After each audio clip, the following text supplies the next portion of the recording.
So she said, we're an anti-racist organisation. This lecture is the stance of the whole trust. And I said, well, my view of being anti-racist is not judging a person by the colour of their skin, treating everyone equally and not being prejudiced. And that's so not Martin Luther King. Yeah. I mean, come on. We got the great minds like Ibrahim X. Kendi who superseded Martin Luther King. So I said that's what people often refer to as the colour-blind approach. That's the approach that I take with regards to race. And she said that viewpoint was seen by the Tavistock as discredited and outdated.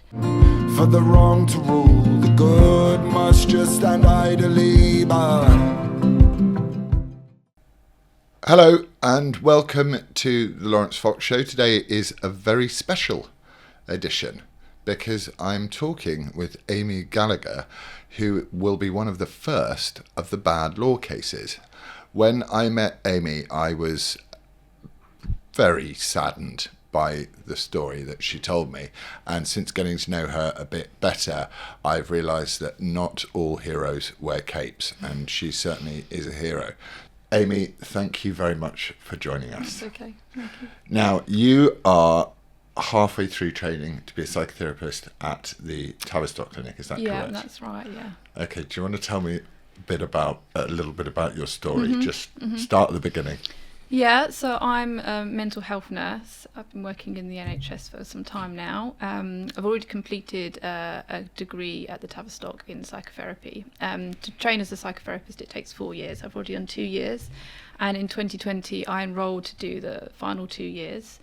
As soon as I started very quickly become quite concerned with some of the things that they were teaching. So it began with a lecture on race and racism, which was extremely politically biased. So it was a lot of stuff about Black Lives Matter, a lot of stuff about how the country is a racist country, and I was thinking, what has this got to do with psychotherapy? I'm training to be a clinician, it's not a politics degree.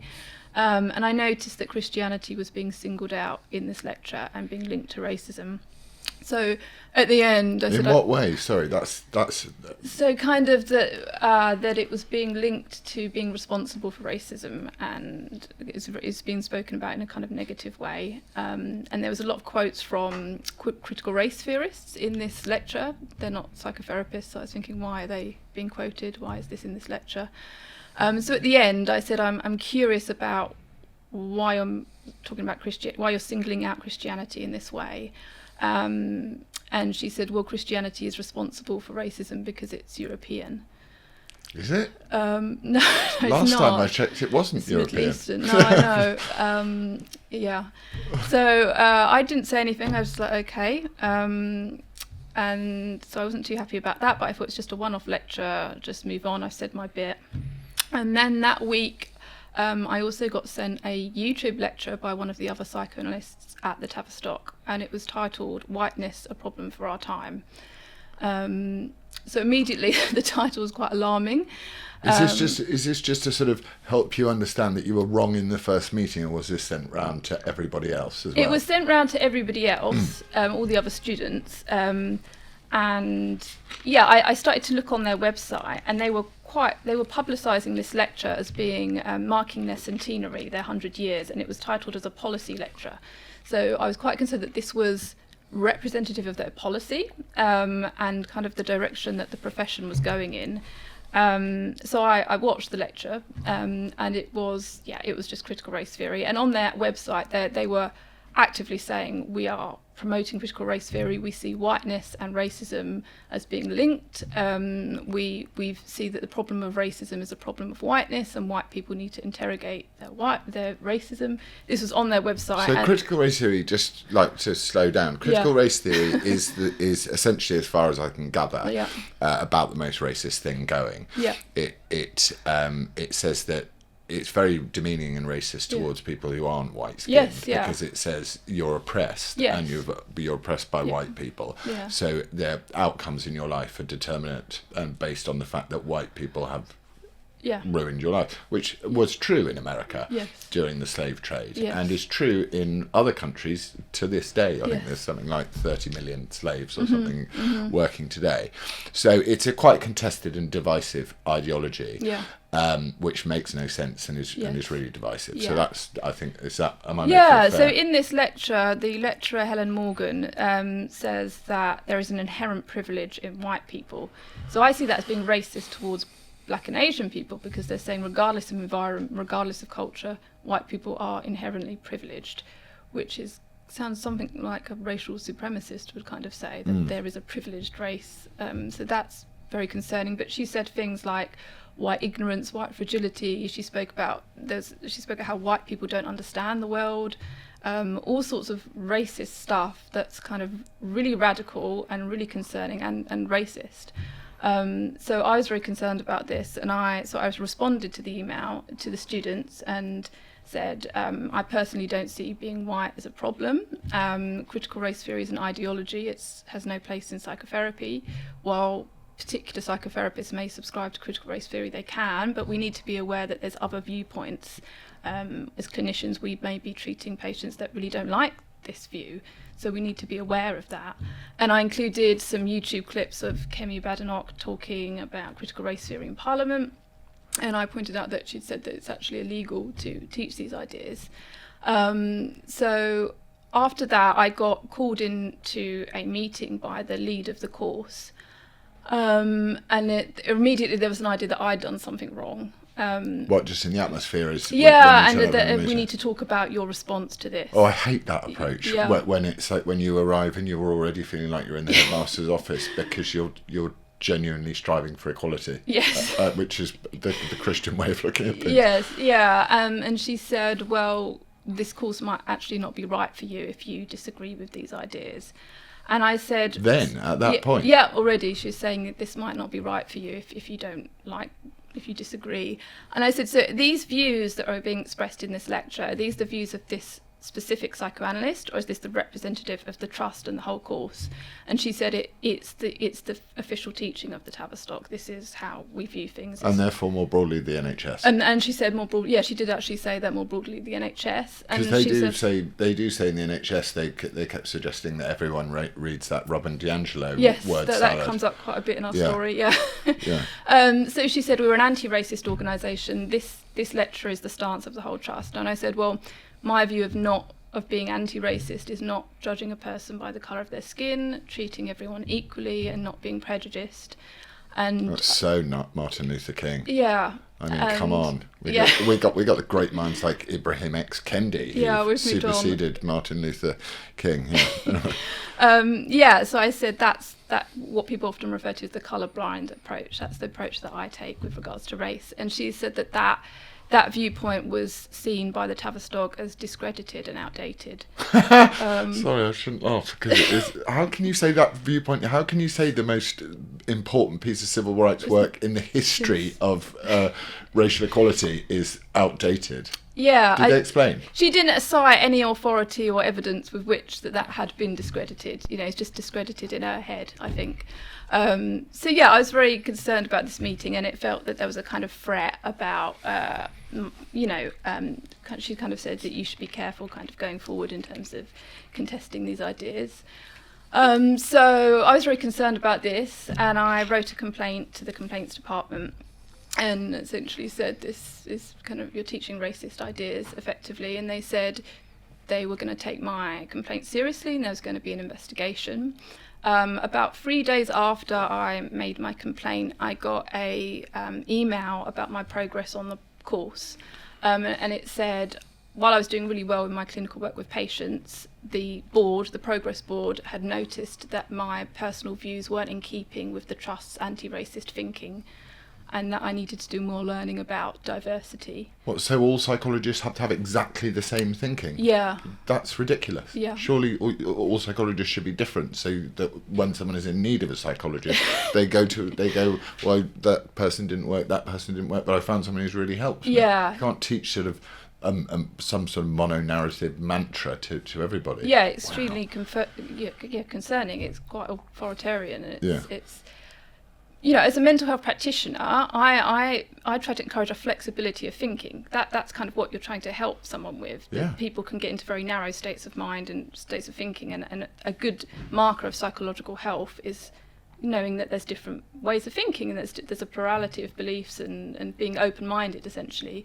And I felt that they were boxing me in, so you have to think like this, and that was very concerning, within the field of psychotherapy, because that goes against everything that I understand it to be about.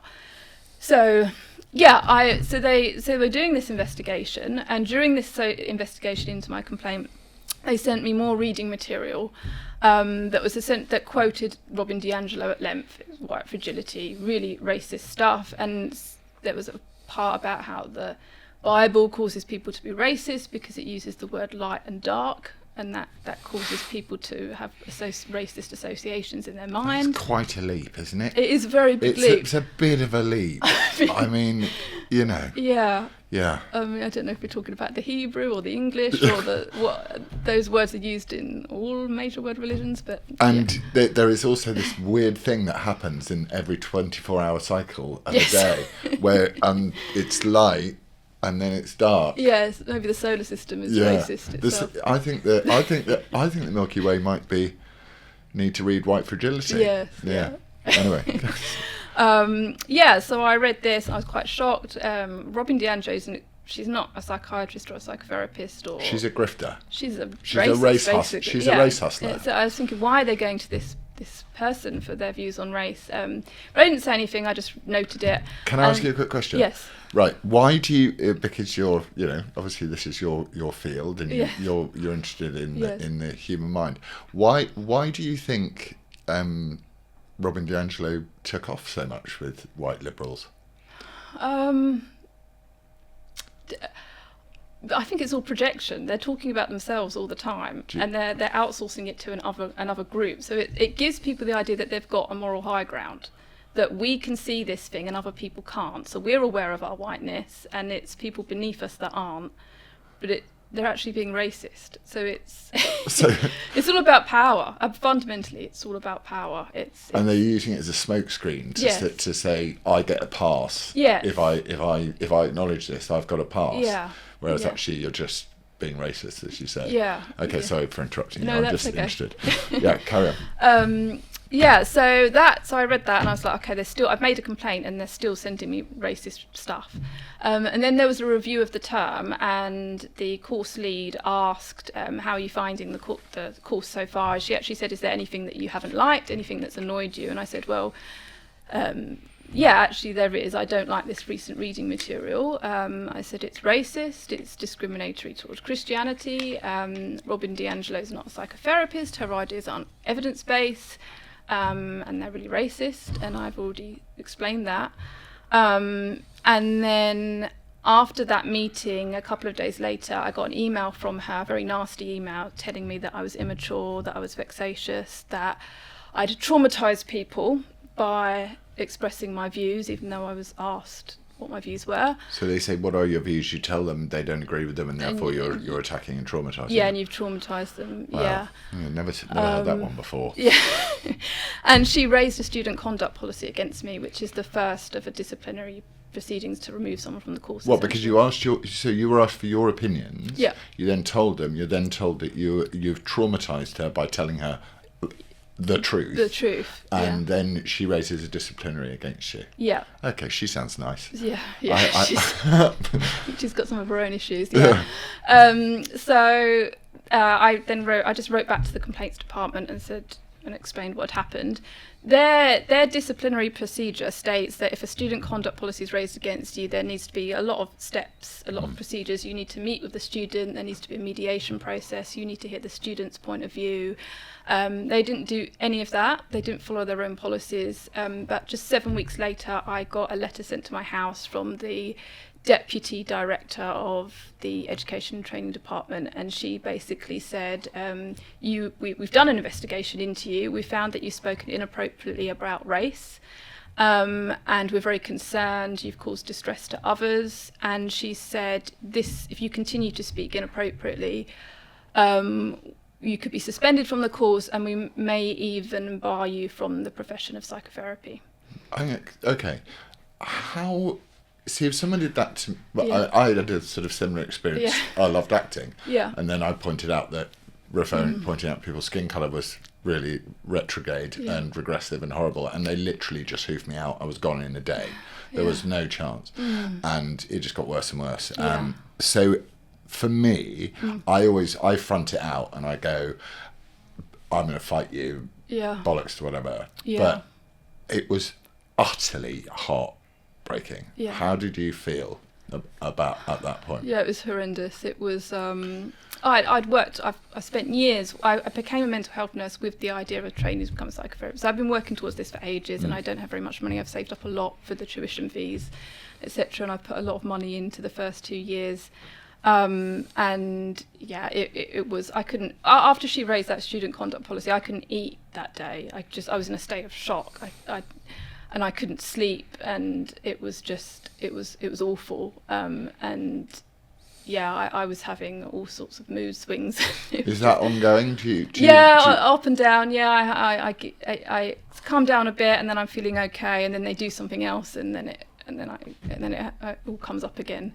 So almost, and this is, I find this throughout the whole of this experience as well, of standing up for something that's worth standing up for. It takes a huge amount of bravery and strength, because essentially the process of trying to, now you're immediately being put in a position where you have to somehow clear your name in some way. It wasn't it's not a fair and equitable, none of the procedures have been followed correctly. No, and these people are all in a position of power over me and my career, and it's...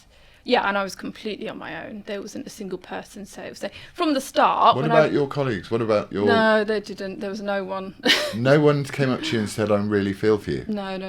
Why not? I think people either agree with the ideas or they're scared to say something. But all the way through this, from the very beginning, when I made my first complaint, I said, this is having an effect on my health. It's really stressful. They don't care. They just kept...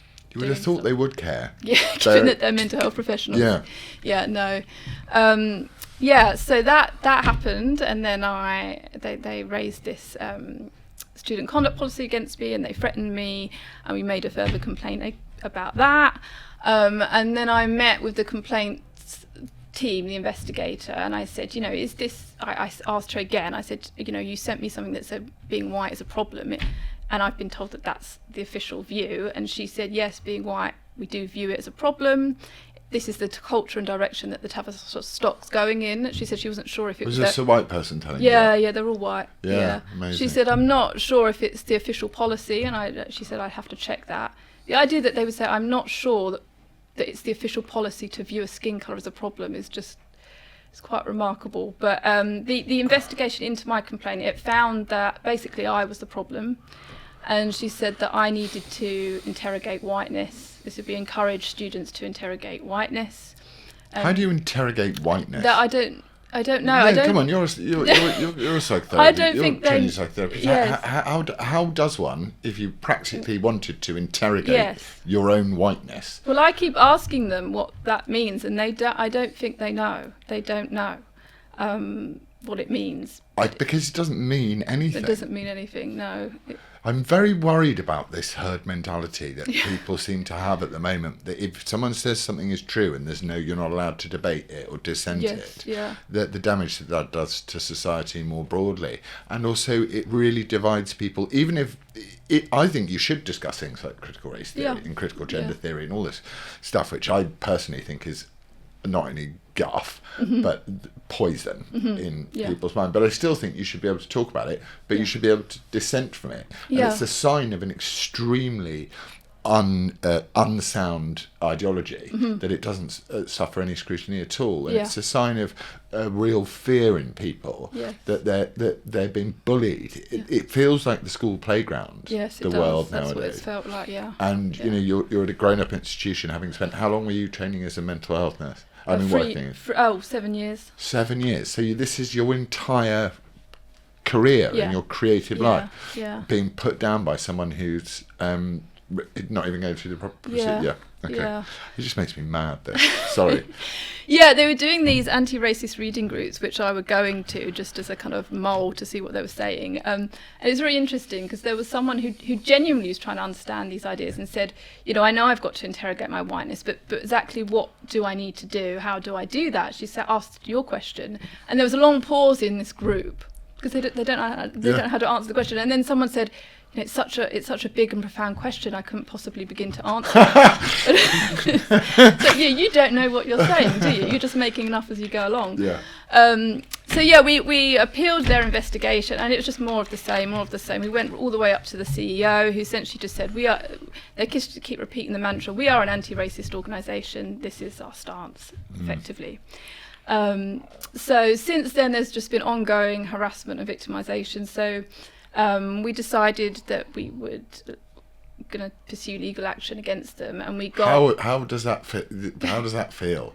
So with that moment where you go, I can either just spend the next couple of years interrogating my whiteness, which, let's face it, would take at least 2 years because it's such a big and profound question, or I can actually go, we need to restore some sanity and some fairness and some actual equality, and as you say, remove racism and political ideologies from things like psychotherapy. So that, when did you decide? What did you have a day where you just went, right, let's do this? I can't remember, but it was. There was a point at which I sort of realised, okay, I'm risking my career here. But actually, do I want to be part of this profession anyway if this is the direction it's going in? So I can try to change it now, or just stay quiet and be a part of something that I don't want to be a part of anyway. So I just sort of thought, right, let's do this, and let's see where it gets us. So we decided that we would do that, and we got a kind of small article in the press about it because we were trying to see if we could raise some money, because obviously I can't. Legal action takes. You don't have. I don't have tens and hundreds of thousands of pounds lying around spare. No, I don't have lawyers on tap. No, I'm just a nurse. So I thought, okay, it's gonna cost me a lot of money and it's gonna cost me a lot of time. So I had to seriously think about how I'd do this. So we set up a crowd fund at the beginning of this year to raise some money to pay. I'd already consulted some lawyers and got some expert opinion on this, and they were saying, yeah, it sounds like what they're doing is illegal and you'd have a good case here. So I said, okay. I got a small article in the press in January, and we got a little bit of money for my crowd fund. When it was in the press, I sort of thought they'd see it and they'd know that I'm taking legal action, and they'd be very careful about what they said going forward. No, they don't. Wrong. They double down. They double down. They have to. Like when a psychotherapist would know that, wouldn't they? Yes. When you're having an argument with someone and you're in the wrong, you never do anything but double down. Yeah, I thought even they wouldn't be that stupid to continue doing something given I was taking legal action, but no. So the woman from the very beginning, the lecturer who said that Christianity was racist because it's European, she contacted the Nursing and Midwifery Council, who are the regulatory body in nursing. My nursing is totally separate from my training. It's just my job. It's separate from my training. And she essentially wrote to them saying that I should be struck off as a nurse. Well, that's brutal. Yeah. So that's malevolent, actually. Yeah, that's really malevolent. That's beyond. That's like, I'm going to take the time out of my day to actually not only do I want to ruin your chances of ever fulfilling your dreams of becoming a psychotherapist, I'm going to kill what you've got already as well. Actually destroy your ability to earn a living. So this thing she wrote, it was like the ramblings of a fantasist. It was insane. She essentially said the fact that I was bringing legal action against the Tavistock was a racial harassment of her. She accused me of being racist. I'm guessing she's white. I'm not sure. I think she might be mixed race. I'm not sure what her race was. But Why is everyone so obsessed with race? Bloody race? I've never said anything about her race. I don't know what her race is. But she said that I was racially harassing her by pursuing justice. It's just a way of saying I don't agree with you. I don't like you. I don't like you, and I don't agree with you. Therefore, you're racially harassing and traumatizing me, and you're damaging my mental health. Whereas actually, the person whose mental health is being damaged is the person saying, "Can I have a logical, reasonable argument with you where all, as you say, plurality? You can keep that in now. Plurality of views is crucial. She put all sorts of weird things in this complaint to NMC. She said my Twitter account made her feel unsafe. Don't read it then. Yeah. She said that There's some free advice for you. she has concerns about me working with diverse patients and all sorts of... But hang on, here's the problem that I see. What happens if you've gone off and interrogated your whiteness? Yes, yeah. And then a black person comes in to your therapy area. Yeah. Do you have to say, first up, look, I just want to apologise on account of the fact that I'm white? Yeah. I think that is what they're getting at, that you need to have this kind of racial awareness. But what happens if that black person is a multi-billionaire and owns a huge shipping company? Or what if that black person hates critical race theory or is apolitical? Or... You don't hear a lot of black people. I mean, there's a few famous ones, but most black people that I know hate critical race theory. Yeah. They think it's completely patronising at best and utterly racist at worst. Yeah. So, sorry, carry on. I mean, I would argue that they are incapable of working with diverse patients because they can't tolerate people with a different opinion to them. I'm working with patients who could be of any political persuasion, of any, I'm not there to make a judgment about their beliefs or their thoughts. I'm just trying to help them. Yeah. But they're saying, actually, we hate people that think differently to us. And everything has to be looked through one solitary lens. Yeah. Okay, so that's... Right. So sorry. I had to defend myself to the NMC. How did you defend yourself to the lady who you were racially traumatising with your Twitter account?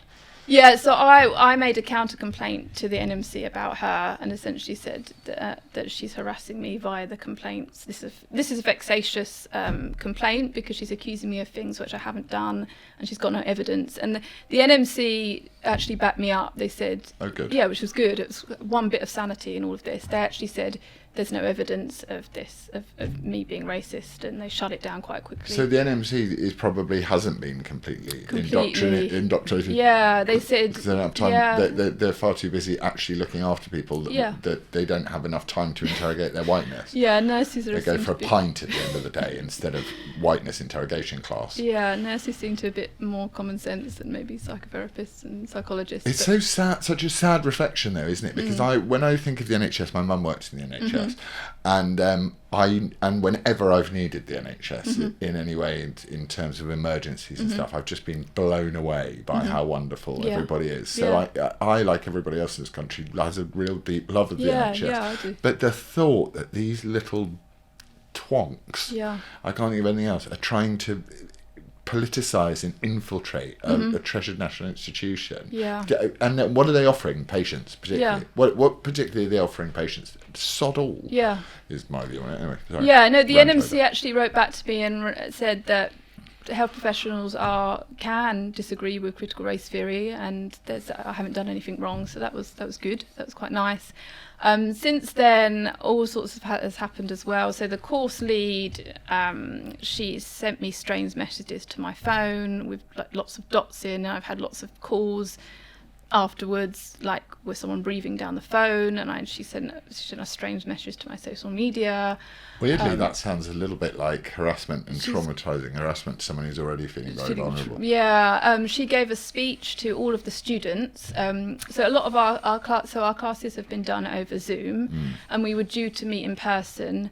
But last minute she said we're not meeting in person, and then at the start of the seminar, which was conducted over Zoom, she said the reason we're not meeting over Zoom is because it was felt it was unsafe for the other students to be in a room with me. She named you and said that? Yeah.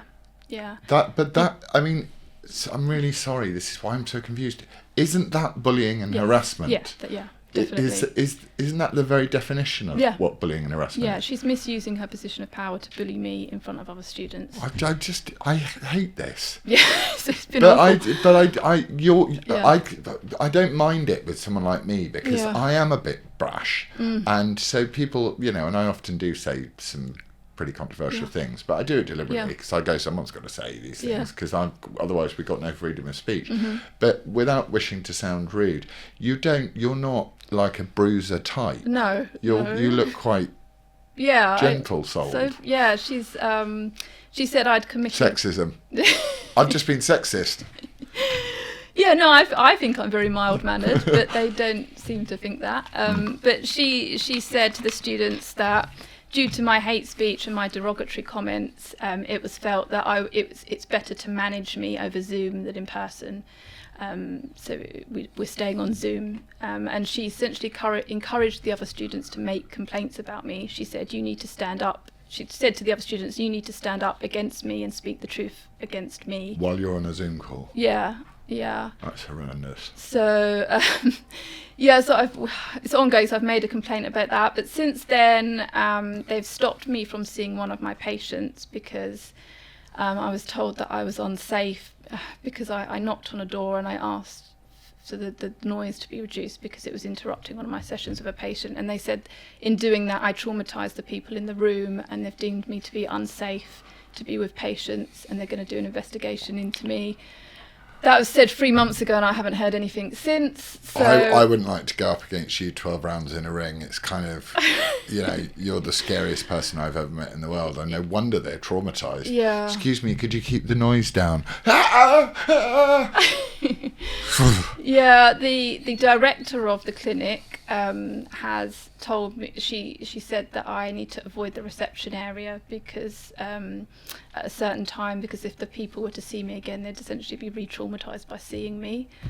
Wow, they're really going to make some not money because it's national health, but if that was private practice, you could make millions of that. Yeah. It's like you just hire one sensible psychotherapist to traumatise everybody and just demand everyone come back. You won't be mended until she's gone. Yeah, so it's ongoing. They're still doing it now. I'm still there. I've completed my work with one of my patients. To qualify, I have to see another patient, and they've stopped me from doing that. I'm having to write complaints. It's kind of my life. It's when I'm not working as a nurse, I'm essentially writing complaints about this ongoing victimisation and bullying and harassment. And they know I served court documents to them at the end of March, and they know that. And I just thought I keep thinking once I've done this, they'll stop. I thought, right, okay, once the court documents have been served, then they'll stop. And they don't. And because it's I think whenever I try and examine it, my wokeness, I see the fact that there's a religious fervour to it. Oh yeah, it's a faith. Yes, yeah. So you can't argue with it. No. But then again, you have to be fair, which is the fact that Christianity is also a faith. But the thing is, we have our deity away from the inside of our own egos and narcissism. So essentially, the God is your own ego and narcissism in this stuff, which is really terrible. So where are we in proceedings? You said, let's tell people what is the case. Yeah, so I'm bringing charges of racial harassment, racial discrimination, religious discrimination, and potentially some other. We're exploring, but that's what we've started off with, and we're saying that they've breached the Equality Act, and also in relation to philosophical belief, because they've essentially bullied and victimised me because of my belief in what you call the colour-blind approach or rejecting critical race theory. So I just because I don't judge people on the colour of their skin, and they've bullied me because of that. So it's religious belief, philosophical belief, and race discrimination. Yeah. That's great. And so the next important date is.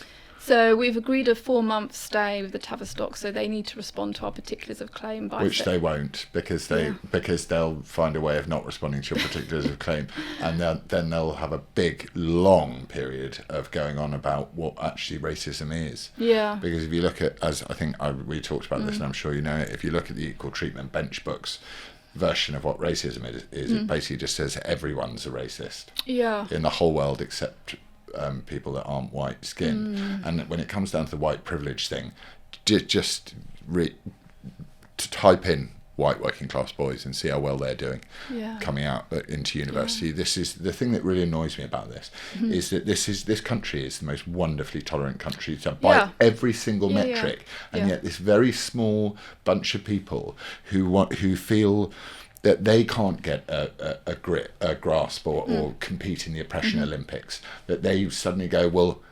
if I hate myself for being white-skinned, that gives me a woke pass in some way, and it's dreadful to have in our institutions. Yeah, no, the Tavistock have said that they view this country as a racist country.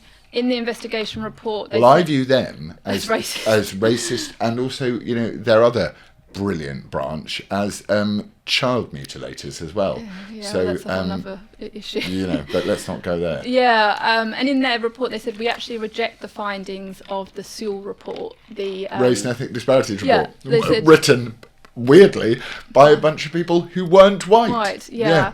So they said we reject the findings. They didn't offer any of their own evidence or why they rejected it. They don't seem to care all that much about evidence or at the Tavistock. We just feel that we don't like it.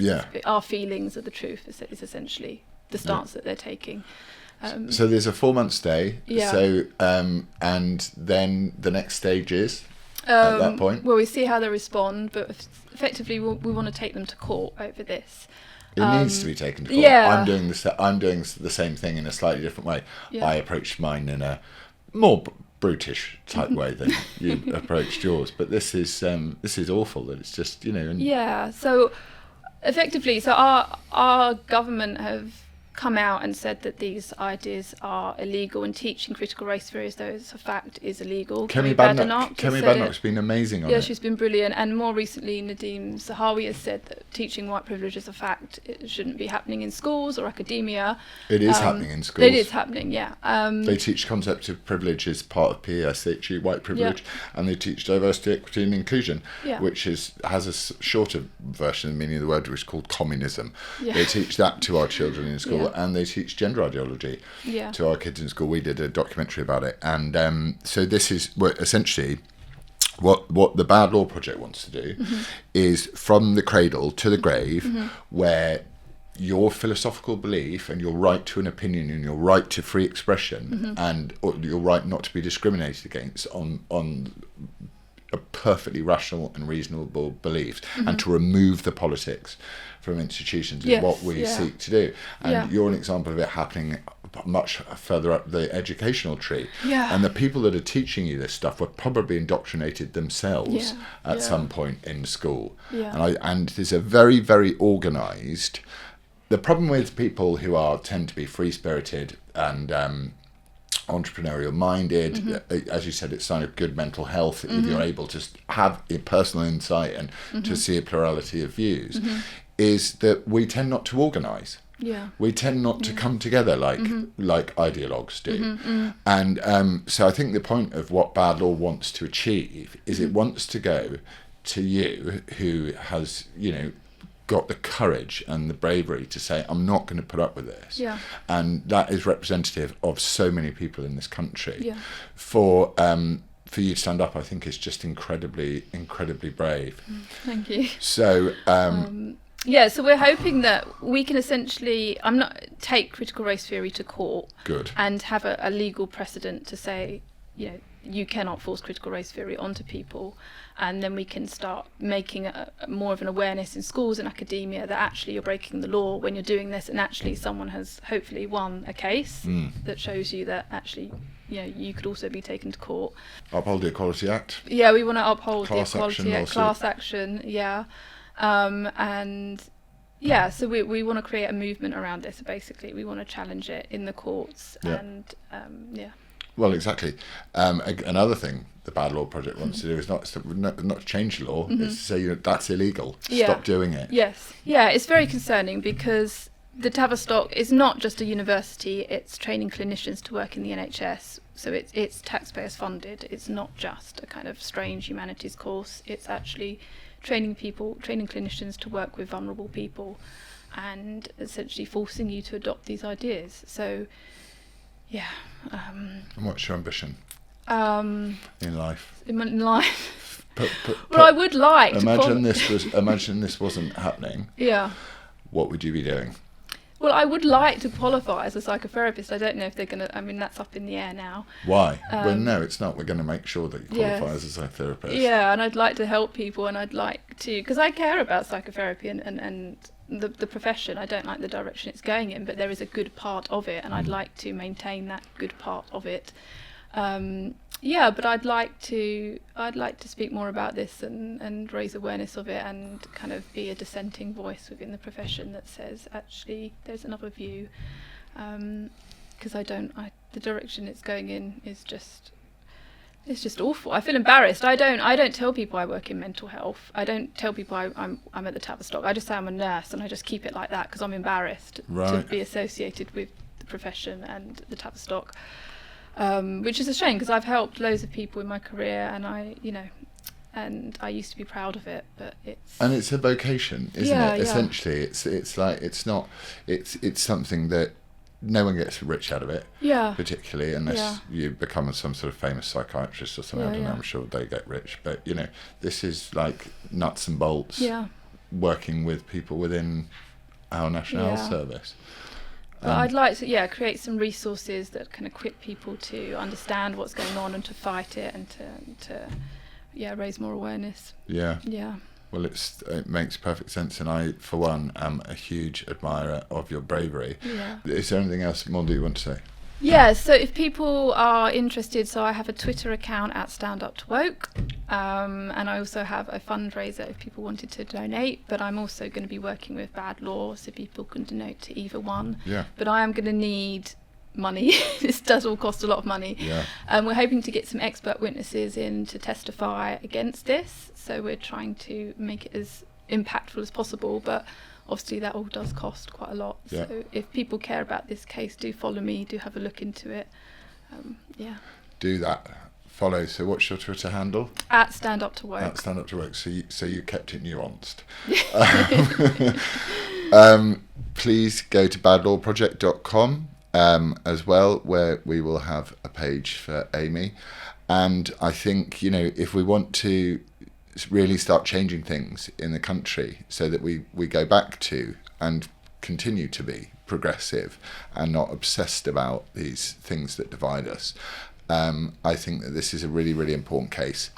And it's only by you showing your support with however much you can do, from £1 to £1 million, depending on how many pounds you've got in your bank, we can make this case an important case. And it's an opportunity, instead of having to vote for parties that say this stuff is illegal but won't enforce it and have it stopped. Yeah, so far it's just been rhetoric. We need action, actually. We do. Yeah. Well, I admire you hugely. Thanks, Laurence. What's the name of your crowdfunder? So GoFundMe at /Stand Up to Woke, and it's on my Twitter as well. Okay, so follow Stand Up to Woke and Stand Up to Woke, because literally there's three things you can do with woke. You can try and run ahead of it and be more woke than other people until you get killed, because everyone gets killed in the end, because everyone's going to make some mistake. Yep. You can laugh at it, which I do on a daily basis because it's hysterically funny. And the third one is deadly serious. This is our future, it's our kids' future, and it is insidious, and it's in our society, and we need to root it out. And when brave people like Amy here stand up, she deserves all of our support. So please do what you can and give what you can. And I will see you later. Thank you for joining me. Thanks, Laurence. Thank you.